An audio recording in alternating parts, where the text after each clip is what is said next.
Little roller up along first. Behind the bag. It gets through Buckner. Here comes Knight, and the Mets win it. A 2-1 pitch. And a drive in the air to deep right field. That ball headed toward the wall. That ball is out of here. Out of here. A game-winning grand slam home run off the bat of Robin Ventura. Hey. And it's hit deep to left center. Andrew Jones on the run. This one has a chance. Home run. Mike Piazza, and the Mets lead 3-2. High fly ball to left. Back at the wall, and the captain's going deep to the wall. Turner drives one to center, chasing Nimmo back to the warning track right at the fence. He made the catch! Oh, wow! The catch of the year for Brandon Nimmo! He took a home run away from Justin Turner. Wow. Ladies and gentlemen, may I have your attention, please?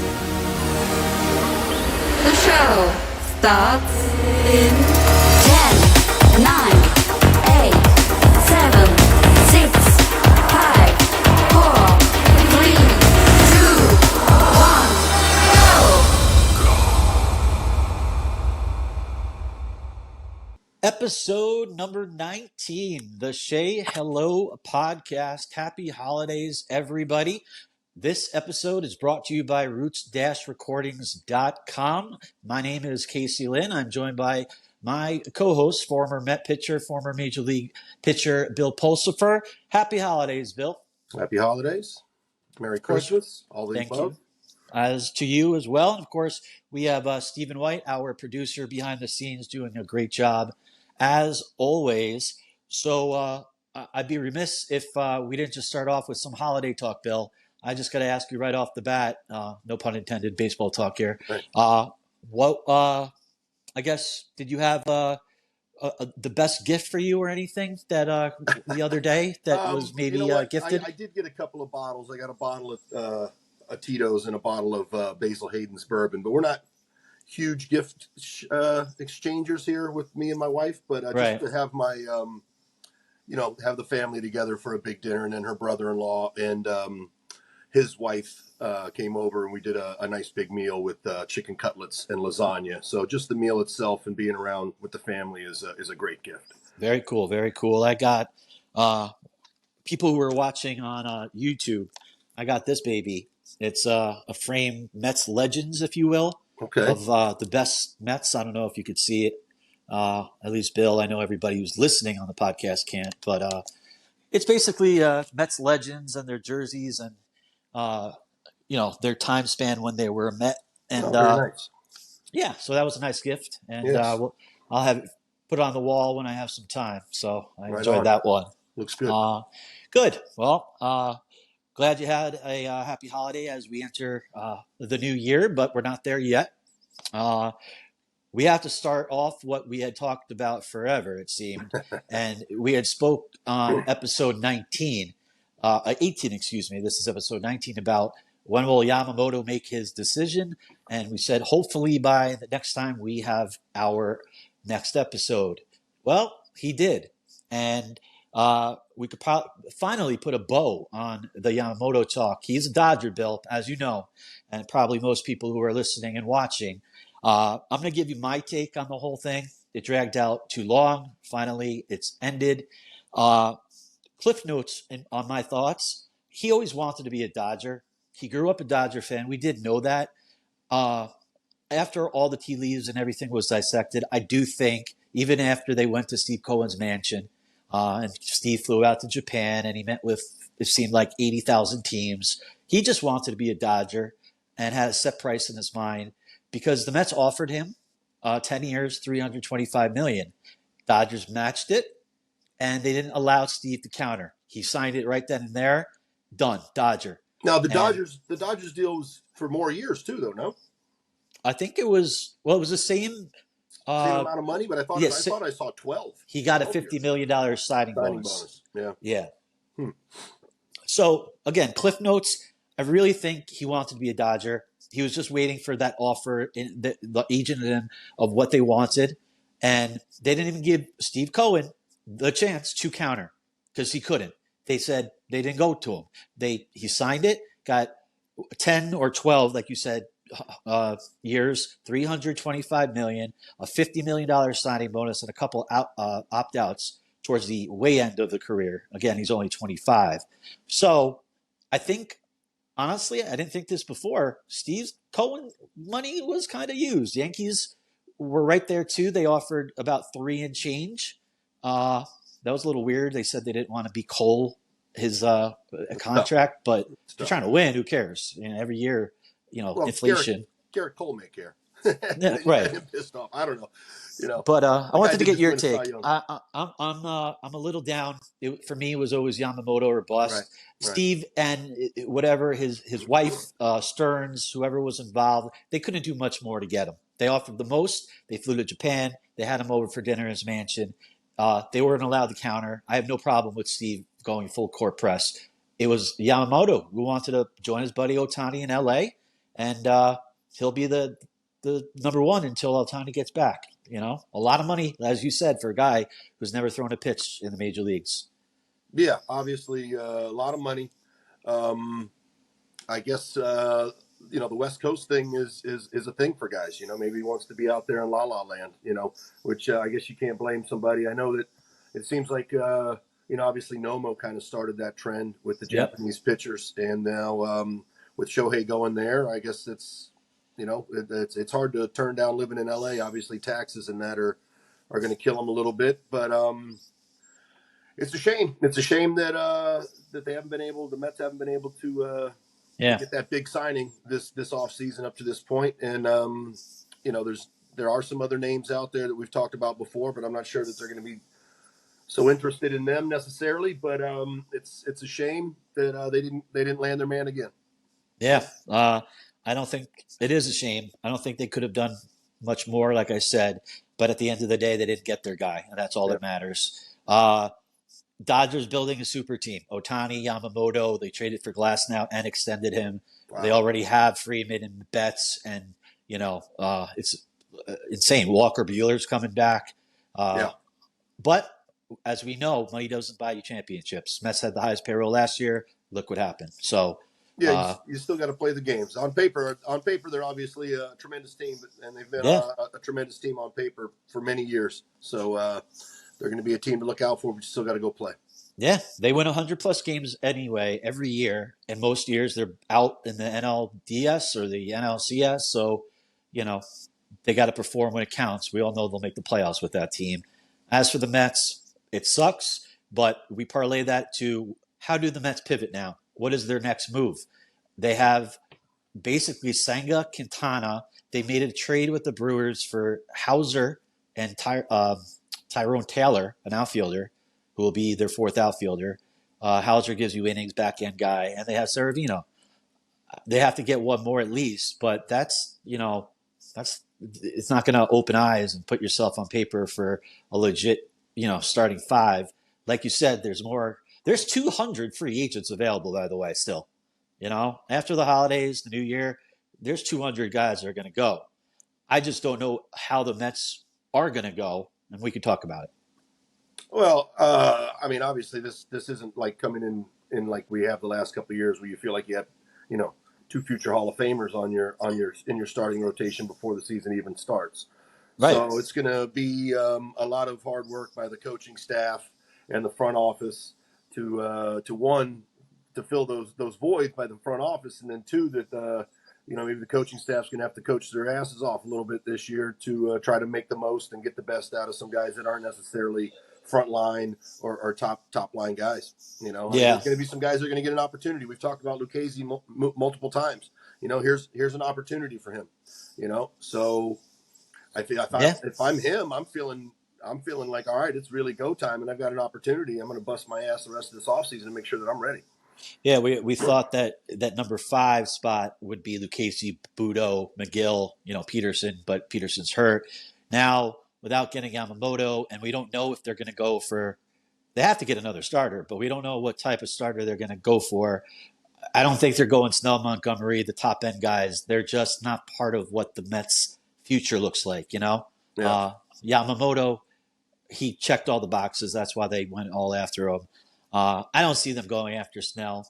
Past, like we talked about, he's kind of, for 2-time Cy Young Award winner, it's crazy to think he's a little overrated, with all the walks and doesn't get out of the 6th inning.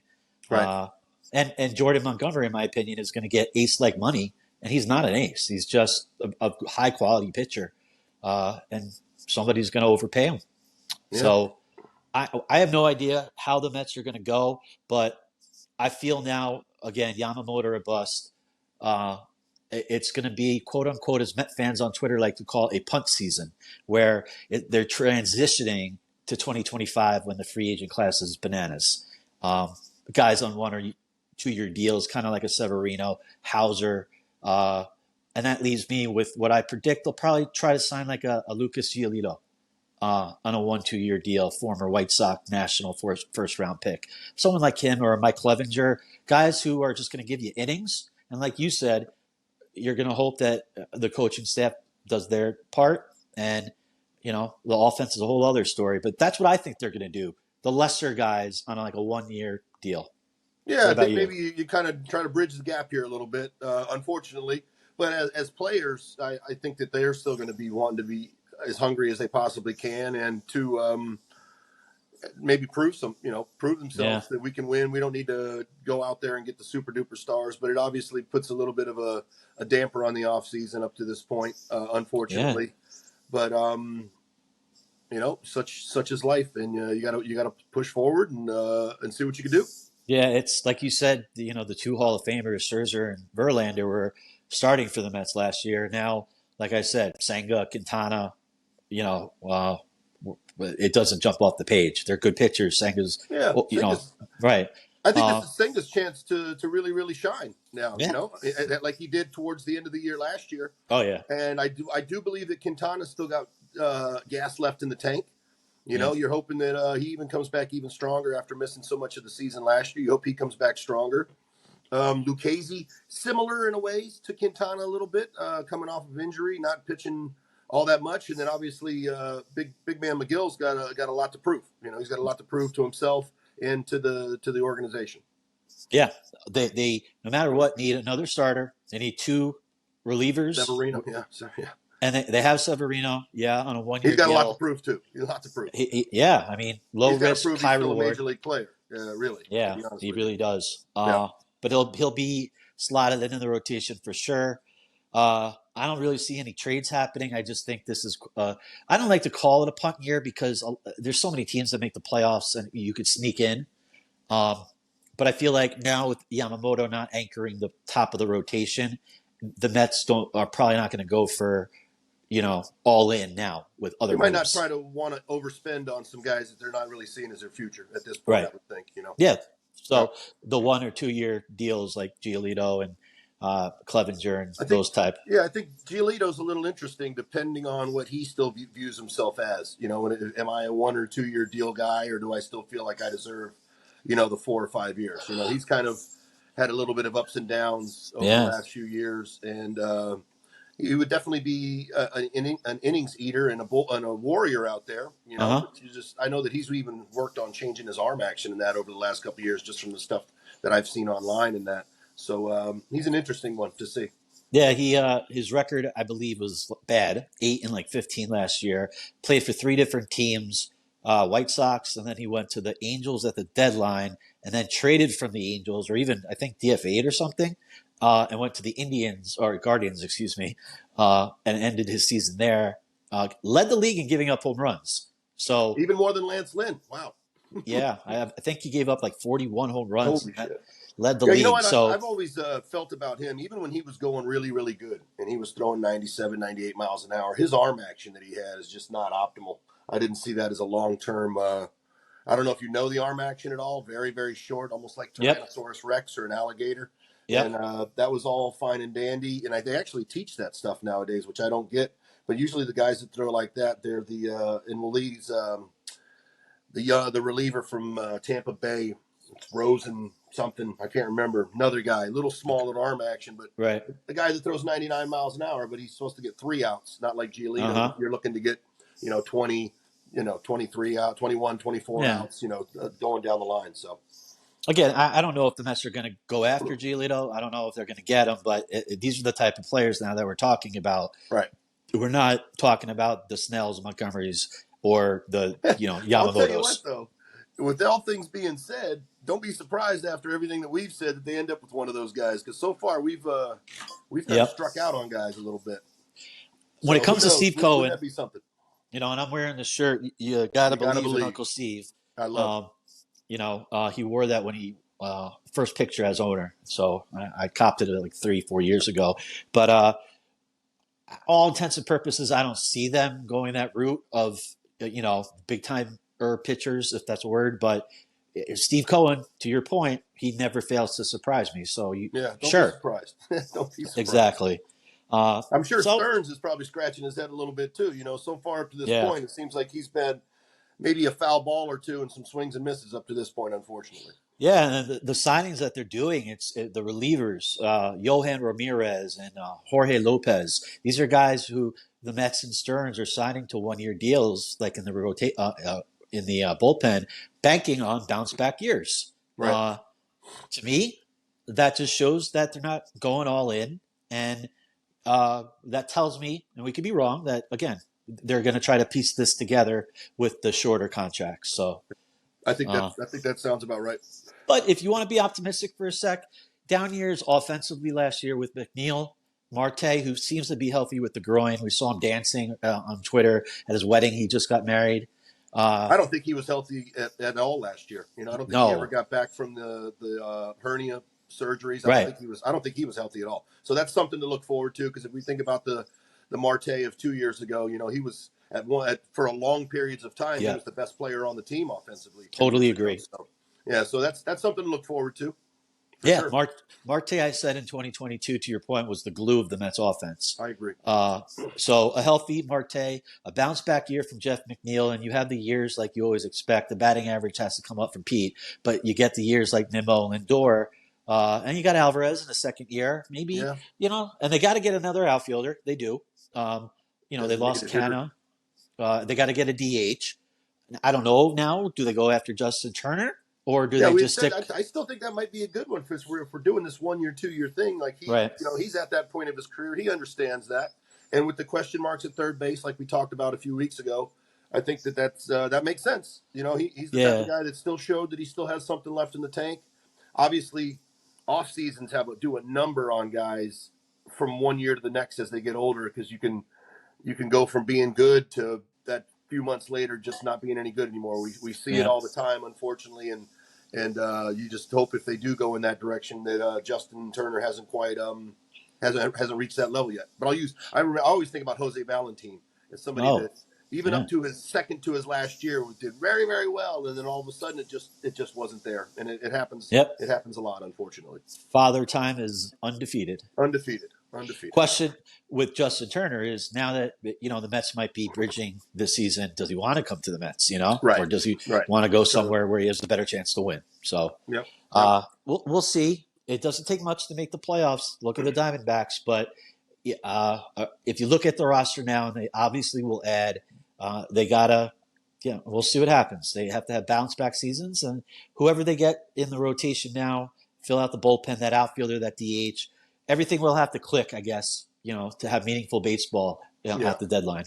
Yeah. So it is what it is. It can't happen. You might pull a group of guys together that all pull in the same direction, and they're not thought of as necessarily as the stars, and you might end up with a nice, exciting season. Right. That's our hopes. You got to believe, and not just in Uncle Steve, because you got to believe was before Uncle Steve. So you got to believe. We're still got a chance here. We haven't even started spring training. Yeah, that was me being optimistic. If the Martes, and the baby Mets, as they called them, rise to the occasion, who knows? So we'll see what happens. That's why they play the game. And I do believe in Stearns. 200 free agents out there. Let's see what happens. Plenty to go. Plenty of guys to look through. I was going to segue to. I'm going to wait for this one next, because we'll keep it Mets for a second. I wanted to get your thoughts. This is out of the blue, but I was thinking about this because I saw it on Twitter, or X as they call it. The Jackie Robinson Rotunda. As anyone listening or watching probably has attended a Met game at Citi Field. And they made the rotunda in the middle of Citi Field as you go in, and it's dedicated homage to Jackie Robinson. The Wilpons were big Brooklyn Dodger fans, and that's what you see. Nothing Mets. It's really all for Jackie. I'm all for it, and the kind of just blue Ebbets Field like Dodger feel. Right. I've always had a little issue with it, and with Steve 4 years now as owner, he hasn't touched it. I wish it would just be a little more Mets. Keep Jackie there. Keep, whatever, but make minor adjustments. Put some, orange in there, some neons from Shea Stadium. Make it more a Met feel. They did that at Citi Field way back when they had the black fence, and now they made it, what is it, blue? Yeah. So they made adjustments, but not to the Jackie Robinson Rotunda, and that's what you first see and feel when you walk into Citi Field. So I just wish, and Steve has made major changes all around Citi Field and on the roster. I'm surprised he hasn't touched that. What are your thoughts about the Jackie Robinson Rotunda? Obviously it's the homage. It's tough to mess with that a little bit. I did always find it a little bit strange with and obviously there is a tie with the blue with the Brooklyn Dodgers with the Mets, obviously. Yeah. And then obviously with Jackie Robinson Parkway being just down the road and Jackie Robinson being buried just down the road in his ties. Did always find it a little bit strange. So I think that your idea is a good idea, actually. I think that not eliminating it, but maybe incorporating some of the history of this organization that's been around now for over 60 years and does have some history. I think that that's not a bad idea. I just think that it's a little, it's kind of an homage to a legendary American, not just a legendary baseball player. But I do like the idea of maybe incorporating in some of the ideas that you had. I love the neon idea, to bring Shea back into it a little bit. I think I like it. Yeah, I'm with you. I just always found it strange, and 4 years now into Steve's ownership, he hasn't touched it. And I get it's a little sensitive with Jackie Robinson and all that, but you could add on to it. So yeah, I agree. It popped in my head. It's a good debate piece. So now the question that I saw, I guess again on X, Twitter, if you will. Well, I guess you can make it Met related because these two players that we're going to talk about. So, I saw it as well. I saw it. Yeah. Okay. So it's a debate between you and I. We could agree. We could not agree. Let's see what happens. But here's the question for everybody listening or watching, and of course listening. Which of these two records do you think has the best chance to be broken? Nolan Ryan played for the Mets. His strikeout record, 5,714.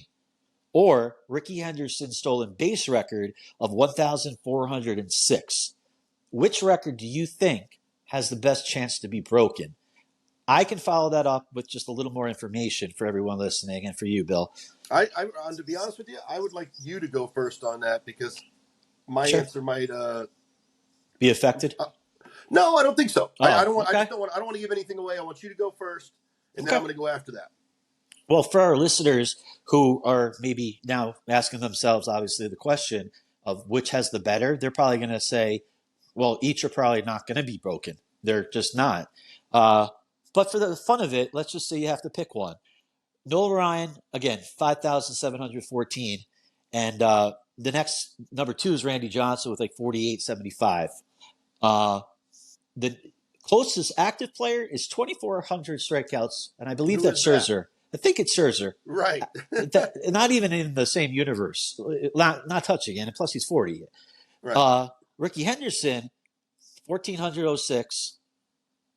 50% lower as number two is Lou Brock, who's number two overall 50%. With 938 career stolen bases. And do you have the most active and who it is?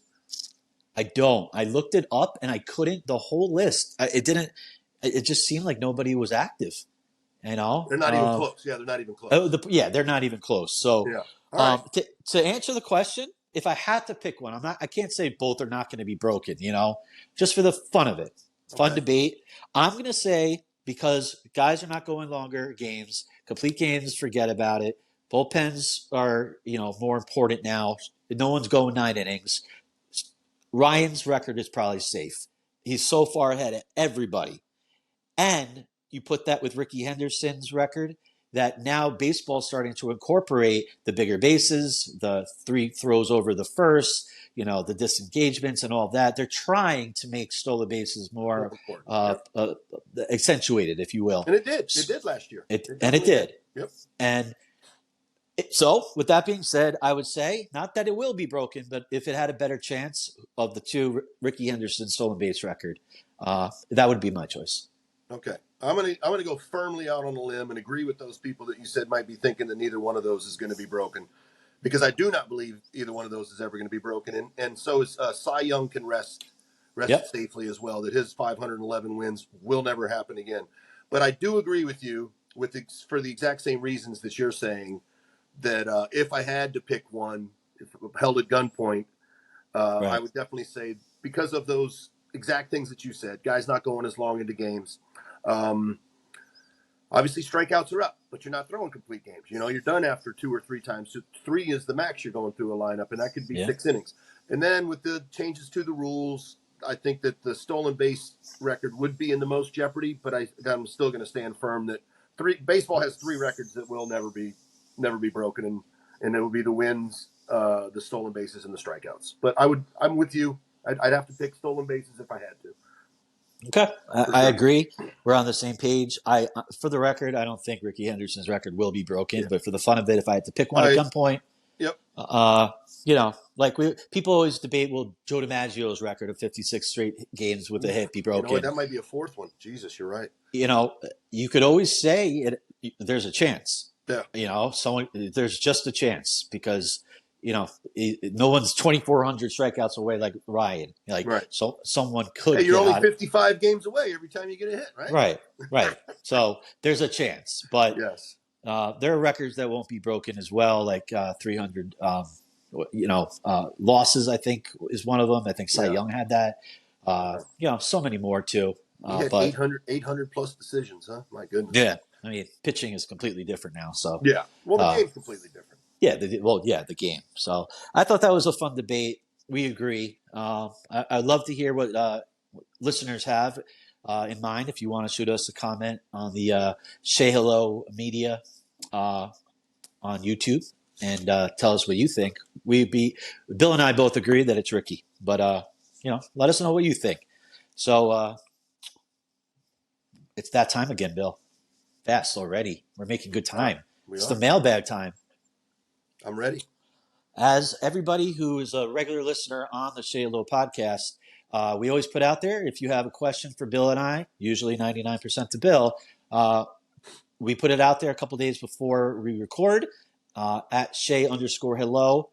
And you can ask a question to Bill or I. We read it live on the air and answer your question, just like we are going to do right now. You ready, Bill? Yes, sir. I am ready. Your boy NYMGI will go first. All right. Like always. Bill, how hard is it for veterans like a Brandon Nimmo, Francisco Lindor, going into a year with less expectations that they've had the last couple of years? I would think that it's maybe a little disappointing for them as of right now, but I also do think that both of those guys are gamers and are going to be looking to win irregardless. And I've heard that's not a word, but I'm going to use it anyway. I'll make it a word. Yeah, for now. We'll use it for now. I think they're going to be trying to bust their ass as much as they possibly can. Yeah. They're going to have even more of an opportunity to impart their leadership on the baby Mets. And, wouldn't it be something if they were able to make a run, and, make the playoffs and make a run on a so-called quote-unquote punt year, like you like to say? It's got to be tough a little bit, because obviously you want to play for a championship every year in and year out. But like I said, I think those guys are gamers, and I think they're going to come to play hard night in and night out. Obviously they go about it a different way, Nimmo and Lindor, but I think it boils down to it. I still think that they're winners and they want to win. So I think they're going to work hard and do everything they possibly can to make the season a success. Yeah, I agree. Those are pros. So, yep. He mentioned those two, and those are pros. So I agree with you. They'll do everything they can. Absolutely. Good question. Thank you for that one, NYMGI. Jeff Cohen, a listener who has his own podcast. He never fails us either. Yeah, Baseball and Barbecue. He has a podcast, a good one. Recommend everyone checking that out. He has a question for actually both of us. So we'll start with you. Okay. You can even answer the one that he asked me if you have one. But the one question to you from Jeff Cohen is, Bill, have any favorite restaurants that you have in mind when you were on the road playing that stick out? And you know what? I saw this one, so I did a little research to try to do some remembering. And definitely some that did stick out. Obviously, most meals are usually done at the Yeah. stadium after you have the spread after. But there are those occasions where you fly into a town and you're off, so you do get to go have a meal. My wife Michelle used to always love to come to Chicago. Obviously, beautiful city, and we used to go to Rosebud on Rush, which is an Italian restaurant, phenomenal. Okay. And we would sit outside. Gino's East, which is a Chicago style pizzeria in Chicago, world renowned. Loved it. Loved going there. House of Prime Rib, San Francisco. Okay. Tremendous. All they do is prime rib. That's all they do. They don't Sounds do anything delicious. else. Yeah, outstanding. But when it all boils down to it, this wasn't even on the road, but this was one of my places that me and my wife used to love to go. And it's in Brooklyn. And that would be like, let's say, after a Sunday game or something. And they would always put it on the arm, and we would always just tip heavily. And they would give us free meals. But Frankie and Johnny's The Pine Restaurant, which is an Italian restaurant in Brooklyn. Okay. And those are some that really stuck out to me that I really enjoyed over my major league career. Yeah, knew there would be a couple. So For sure, I love to eat. It shows in my face. Yeah, and I don't know about that, but Jeff, who has the baseball and barbecue, of course, he's going to ask a food question. So I totally tell you get what, it. I can't remember the name of the bar. Speaking of barbecue, in Kansas City, they had a barbecue place that we used to go to. Oh yeah, they're known World for it. renowned as well. Drawing a blank on the name right now, but I do love me some St. Louis style ribs. That's for sure, 100%. Getting me hungry. Yeah, it's getting that time too. Yeah, I know. Thanks. Oh no, he has another question. He has one for me. Yep. We talked about Piazza in the last episode of the Shalo podcast about how he did his little thing with the jersey, and I'm a big fan of his. So he writes, Casey, Piazza was so great with the Mets. I was at the 10-run inning game when he hit the home run. Do you have a favorite Piazza game? The game he's referring to is against the Braves when they were down 9 runs. They came back. He hit that, 3-run homer against Terry Mulholland down the line that barely got over and in down the left field line. Epic comeback. I remember exactly where I was for that game because you don't forget those moments, but I wasn't at that game. I do have a favorite game. I guess if he's asking if I was there, I'll kind of go that way. The game in which, and I forget who started, it was at Shea Stadium, back and forth, Piazza hit a home run that went over the tent in left field. You never saw it land. It was against the Yankees, back and forth game, and it was the game, I want to say 2000, in which Matt Franco hit a pinch hit walk-off single off Mariano Rivera to win the game against Rivera and the Yankees in an epic game of just offense and home runs. And Piazza's home run, I've just never seen a man crush a ball like that in my life. It was over the tent.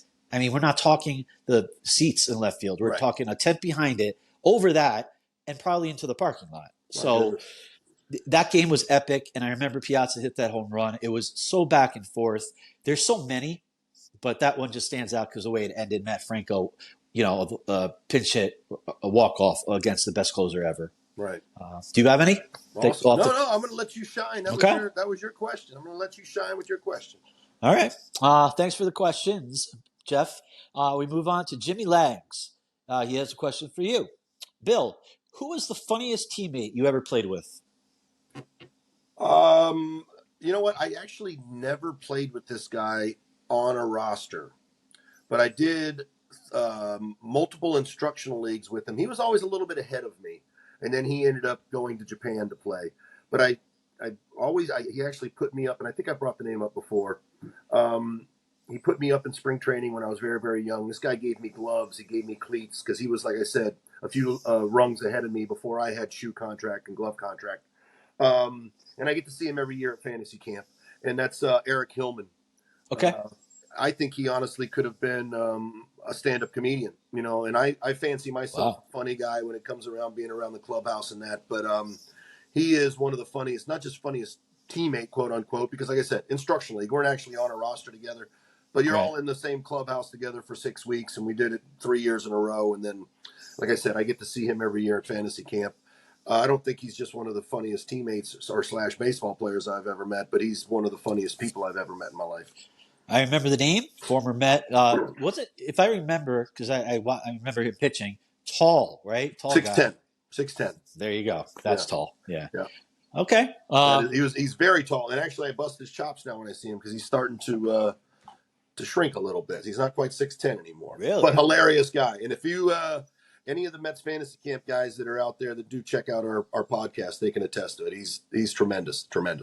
Good answer. Thanks for the question, Jimmy. We'll go with one more. At Mets Vent, he has a question. Now that Yamamoto sweepstakes are over with, we actually talked about this. Right. Where do you think the Mets pivot? He goes, I don't see them personally going to Snell type or Montgomery, but maybe a Giolito. So basically, we did talk about this already.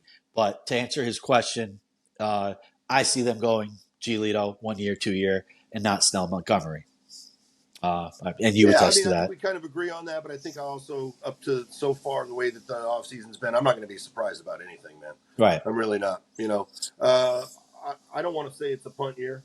I want to say that they're going to try to win, but I don't know what that means. I don't know what that means. It's a puzzle that Stearns is going to have to figure out, but there's, like I mentioned before, 200 free agents still available. Right. So he could get creative. He does have a part two. I guess we'll both answer this. How do you see Beatty and Vientos dealing with the pressure of winning or playing now third base with Mauricio out of the question with the injury? I think that the way that every young player deals with the pressure, you either deal with the pressure or you don't, because there's going to be somebody else behind you. How do they deal with it? Hopefully one of them, if not both of them, deals with it well and has busted their ass this offseason. And I think maybe with Eric Chavez coming back to be the hitting coach again, I would expect Beatty to be a little bit better this year, simply because he's getting to talk to a guy, hopefully on a one-on-one basis, that stood on the same side of home plate as him. Good point. And hopefully they get out of his mind that he has to hit the ball over the right field fence and let him hit the ball in the left field gap a little bit. Vientos, look, man, it's like I said, they either do it or they don't. How do they deal with it? Either they do or they don't. How? I don't know. Up to them. It's up to them to deal with it. It's going to be tough. There's going to be pressure. It's like we've talked about in the past. Having another young guy there, I don't know if that's more pressure than having an old guy there, but there's obviously going to be pressure. It's going to be who deals with it and who doesn't. Well, you touched upon how I was just about to answer it. Now that Mauricio, the young guy, is out of the equation, changes things. But also, if they get a Justin Turner, obviously that changes things. So there's we don't really playing in the big leagues is pressure. Right. There's always going to be pressure, but it's a good question. So it is absolutely. There's always pressure, and we'll see, what they're made of. So I want to thank everybody who chimed in with their questions. Of course, if you have a question for us, we put it out there a couple of days before the beginning of the week at Shay_hello. You could ask, and we will read your questions like we just did live on the Shay Hello podcast. And now it is time for Bill's favorite segment, Quick Pitches. If you are not familiar with this, you're not a regular of the Shay Hello podcast, but we hope you are. Bill, we asked him 3 questions. He doesn't know what's coming, and it's off the cuff, nothing to do with baseball, or it could, and he doesn't know what's coming, and it's fun as hell every time. You ready, Bill? As long as you've recovered from last week, I'm ready. Yeah, that was fun last week. All right. Let's go with the first question. What is your favorite board game and sport to watch and play? My favorite board game... I don't play board games a lot anymore, but my favorite board game when I was a kid that I absolutely loved playing, was the Game of Life. Oh, I like that one too. You had to try to get up to $1 million. I enjoyed playing that. I played that a lot with my brother, played that a lot with some of the, I had some babysitters where we stayed at their house after school, and a few other kids would be there, and we would play the Game of Life. What was the second part of the question? Sport to watch and play. right now? Well, I don't play any sports anymore. My sports playing days are well past over. I'm 50 years old, and I beat my Right. body up. And not just playing baseball, but going into the construction field. I had to labor for quite a few years before I became a traffic control supervisor. So my Right. playing sports days are done. Okay. The sport that I enjoy watching other than baseball would probably be soccer. I Okay. enjoy watching soccer. I actually watched the matches earlier today on Boxing Day. Right. What I do like about soccer over some of the other sports is, even though there's quote unquote not a lot of scoring and they're boring, is there's actually never any breaks in the game. The ball is constantly moving, Yeah. regardless of if the ball is being scored or not, as opposed to football where I have to sit and wait for 34 seconds between each ball is snapped because they're wasting a bunch of time playing. You can watch a 3-hour football game and it's about 17 minutes of actual action going on.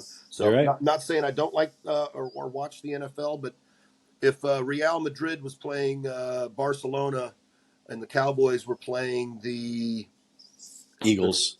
Eagles or something, or the Chiefs, Yeah. I would definitely sit down and watch the Real Madrid versus Barcelona match over the football match. Fair enough. Okay. You have a favorite team, by the way, over in I soccer? do. I mean, look, if there's different leagues across there. I was a very big Real Madrid fan for many, many years, obviously throughout the Cristiano Ronaldo years.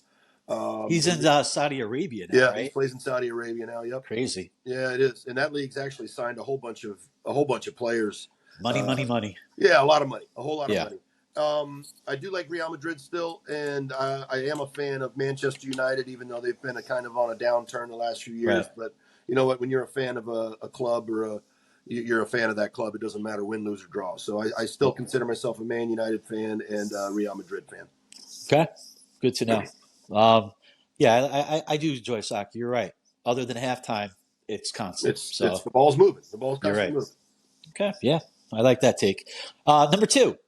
If you were only allowed to keep 3 apps on your phone and strictly just entertainment apps, kind of like Twitter, X, or Facebook, or whatever you might use, or like a game on your phone or something, what would the 3 be? So I don't have a lot of apps on my phone as it is to begin with, but okay. the 3 that I have that I would keep on my phone would obviously be my time waster and my hobbies that I have, formerly known as. That would be one of them. Right. Twitter, now YouTube. X. Yeah, Okay. I spend a lot of time on YouTube watching all kinds of stuff, informational stuff, and all the way into goofy stuff, whatever it may be. And then Yahoo app. I go on there just to catch articles. Obviously Right. a more left leaning news organization, but that's where I go. I go to those 3. So Twitter, YouTube, and basically the internet and Yahoo specifically. Yeah, Yahoo. Okay. Yeah. Makes sense. I would probably agree with you. The internet, X, Twitter, not so much YouTube for me. I didn't think about it as your question, but 2 out of the 3. I would have to think about the third. It's like a time waster, like something like free poker, just to. Yeah, I don't play a lot of games on the phone because Right. I spend enough time sitting in front of the Right. TV playing the Xbox when I have my free time. Right.